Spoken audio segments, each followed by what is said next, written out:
And what was your relationship like with your parents? Good. I have a really good relationship with both. They are separated. I see a lot of things in my mum that I am, and I see a lot of things in my dad that I am too. They're polar opposites. So I hope I've kind of taken the good from both.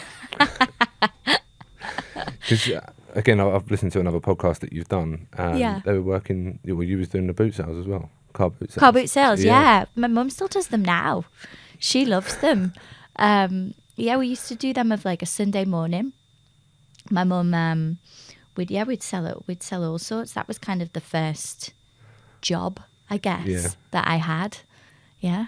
I don't think there's anything wrong with that. Even if you've got money, I think it's good to teach the younger generation that even now, when you can make so much money online, that you can be smart with the way that you earn money, but to actually graft, it's not necessarily a bad thing. But it's just a different way of working. Absolutely, yeah, totally different. I mean, my friend did the Battersea car boot a couple of weeks ago. So I didn't even know there was one there. And she made 800 quid on a Sunday morning. Not bad, is it? Well, I don't think it is. So, well, you can then put that to use in other areas, can't you? Exactly, yeah. Selling all your old clothes and shoes and bits and bobs that are just lying around. Why not? So you've you skimmed over your sort of dance era. I know that wasn't the easiest part of your life growing up, was it? No, it was a lot. There was a lot of things going on within the dance world. I think that kind of leaks into the fitness world a little bit as well. There's lots of eating disorders around you. There's lots of body dysmorphia.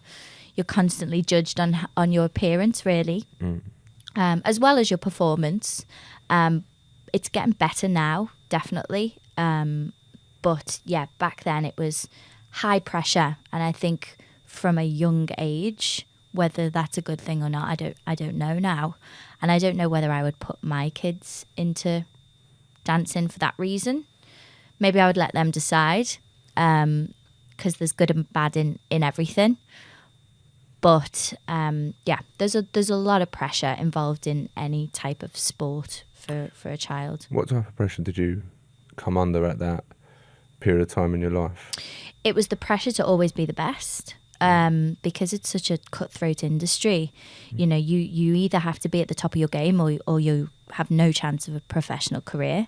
So, you know, it's constant practice again, not good enough, again.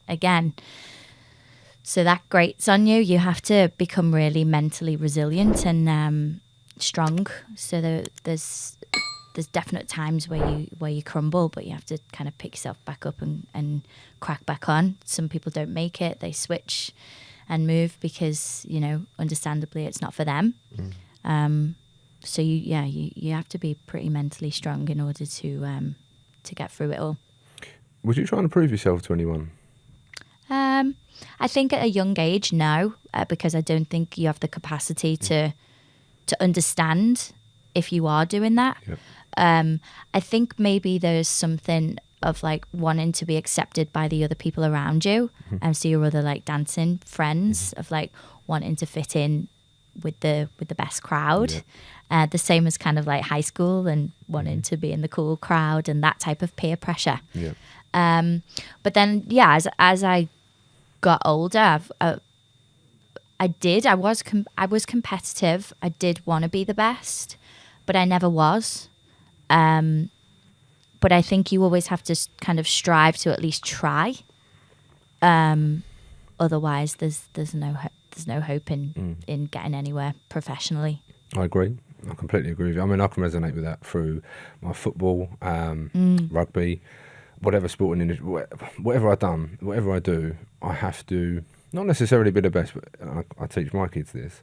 If you give 100%, then I'm okay with that. But if I will know if you haven't, but really the only person that will know is you. And you're going to let yourself down. Yeah. And that's all I tell them. And only, again, when I go to the gym, whatever it might be, let's say for coming today to do the podcast, I knew that I could have cancelled, but I knew that I could make it. Yeah. So it's just pushing yourself to do a little bit more or just that little bit more, that 1% extra every single day, but knowing your limits at the same time, and rather than pleasing everyone else, just know your limits, and for you, enough is for you, whatever is enough for you. What about your school years? How was that for you? School, I was very academic. So school actually wasn't too bad at all.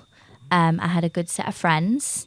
I was probably in the wrong crowd, but I was very headstrong, so I wasn't kind of easily led. What do you mean by wrong crowd? People doing dodgy things. Like what? So like the boys were all into drugs and the girls were all out partying when they shouldn't have been. We were like 14, 15 going out, drinking. There's no judgment. No. That's. I mean, I was. Yeah, So. I think it's normal for most kids to be going and sneaking off doing things, right? And if you're a parent and think your child's not, you're probably quite naive. Either that or you've made them very good liars. Yeah. But no, on the whole, school was good. I liked school. I got on with my teachers. Yeah. I was a bit of a goody two-shoes, never had a detention in my life. And then, out of school. I think I knew I had to because of the outside dancing. If one started to fall or the other, my parents were quite strict, and I remember my dad always saying, you need to get your education first, then you can go and perform, then you have our permission then to go and do the career that you want to do, but you've got to get your education as a backup. So that was just always in my mind.